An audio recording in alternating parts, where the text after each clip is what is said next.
अभी विष्णु राज के गर्लफ्रेंड राधिका भाग रहा था काठमांडू तो नेपाल बॉर्डर पर यूपी पुलिस पकड़ लिया। मालती चौहान के ऊपर पहुंचाकर राधिका सबसे छुपकर अकेला भाग रहा था काठमांडू, मगर यूपी पुलिस अच्छा से बॉर्डर पर चेक जांच करके राधिका के गिरफ्तार किया।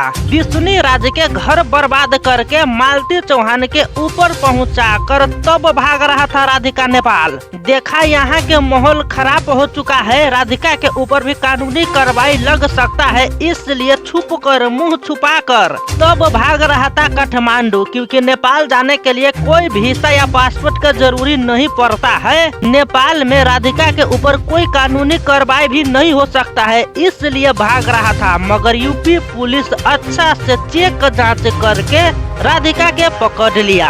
अब कानून से राधिका बचने वाले नहीं है। जिस तरह से विष्णु राज के घर बर्बाद किया है उसी तरह से अब कानूनी सजाए भोगना पड़ेगा। अब देखिए आगे कानून इनके साथ क्या करता है।